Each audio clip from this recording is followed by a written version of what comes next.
Hi everyone, Marianne Cowan here from Pinery Paper Crafts. Welcome to my studio.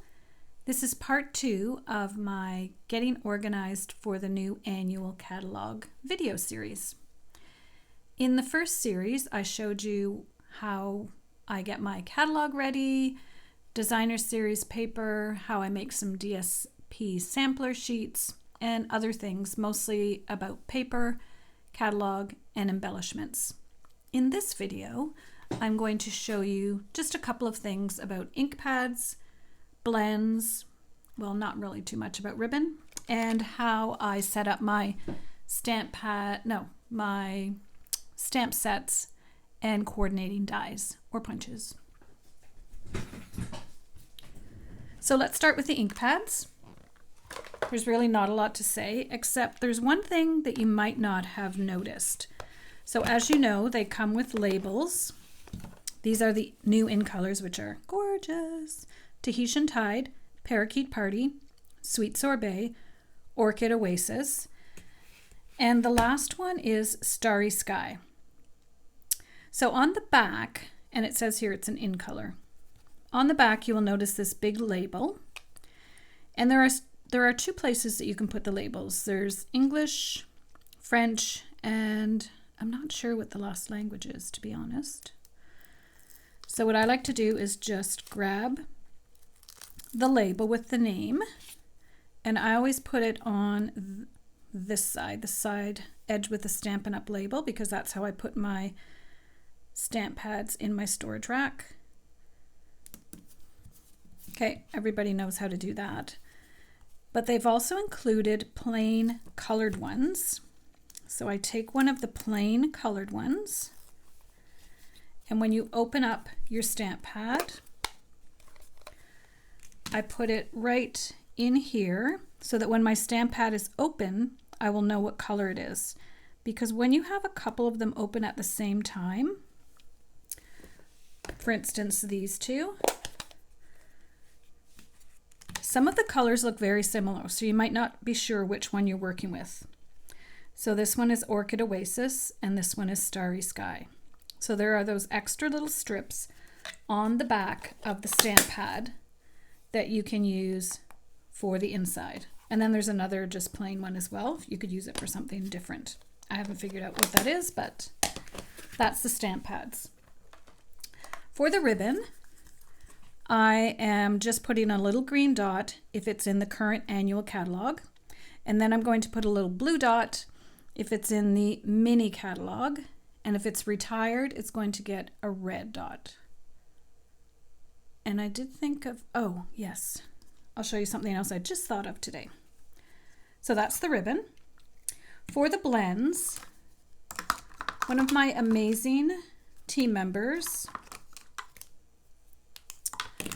made up a sheet with the names of the blends. So Tahitian Tide Dark and Tahitian Tide Light. This one is Starry Sky Light, and Starry Sky Dark. I've printed them off on a full adhesive sheet. And then this is a 3/8 inch punch that I got online at Amazon. So you just punch it out. I know it's really teeny tiny, but believe me, you can still see it when you have, I can anyways, when I have them in my rack. I have the rack from Stampin' Storage, and I also have the Stampin' Up one as well. So it's just a little bit tricky to get the label off. Once you get it started, it's fine. I always put them on the same end, so I put it on the brush end. So this is dark, and this is dark. And I put it so that it's laying flat. And this is the light, brush end. So there I have all of my blends labeled. You can see I've already done all the other ones. You didn't need to sit here and watch me do them all.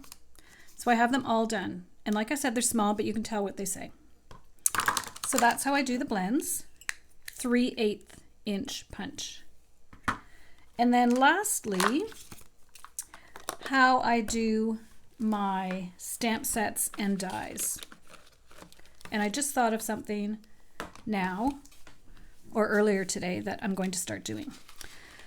So I leave everything in the original packaging, but I do add a magnetic sheet. So this is the original package it came in. I do have these little envelopes that when I have die cut extra pieces, I just tuck it in there and I can find it. It keeps it nice and safe and not messed up. And I keep that, if it's a die, I keep it in here. Or sometimes, to be honest, I keep them, if I've die cut some flowers, I might keep it in here. So green sticker means it's the current catalog. And what I'm going to do is, and I just thought of this,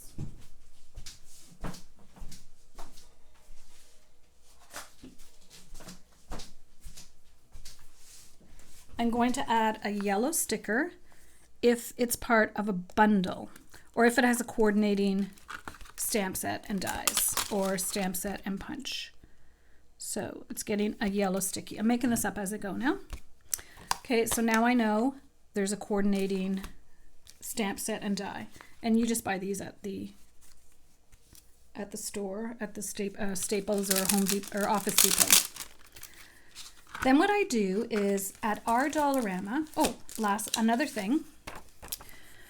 What I've started to do now is one of my catalogs is my cut up catalog, because we're not supposed to print the catalog. So what I'm going to do, because I was just going through my old stuff wondering, is this retired? Is this not retired? And what was the price? So this one is the Sending Smiles bundle. So I'm going to take this and just slide it into the back. Now this one already said 2020, 2022 Stampin' Up. So I know that's the copyright of the catalog, which kind of is weird if you ask me. So I might write on that it's the 2022, 2023 catalog. So now I have that in the back, so when it's retired, I'll know how much it cost. So I thought that was a good idea. And then what I do, these are the little bags that, I think I got them in the, I don't know where I got them. Probably the online, I don't know where I got them. They're almost like wax paper. They're quite handy. So at our dollar store, you can get these photo magnet sheets. So it's one big sheet, actually twice as big as this. I just cut it in half for this size, and for the larger die sets, I just trim it down so it's the same size as this piece of paper was. So again, green dot. I love being organized. Then I put this into the case with this part showing on the back, so that if I need to, I can read what it is, although I do label them on the front. And then I just take this sheet and I pull off all the pieces and line them up on my paper. You could put a little number saying how many you have as well. I have lost some before. So there we have our stamp set and our coordinating dies. So photo magnet sheets. In Canada, I get them at Dollarama, and not all Dollaramas have them, so when you see them, grab a bunch of them. Labeling of your ink pads, which I'm sure you all know, and then green dot on your ribbon. Oh, and labeling of your blends. So I hope these tips have been helpful to you. I do like to stay organized when I'm setting up my craft studio. I find that I'm much more creative in an organized and tidy space. Thank you very much. You'll see more information, and from video 1, I did post some of the resources that I had mentioned, the DSP sampler, the wish list, and the color coach. All right. Thanks for joining me. I do appreciate it if you like or share my video. If you're watching the replay on YouTube, or it's not a replay, it's actually just a recorded video on YouTube, I invite you to subscribe to my channel and hit the notification button so that you will know next time I go live. Thanks for joining me. Have a great day.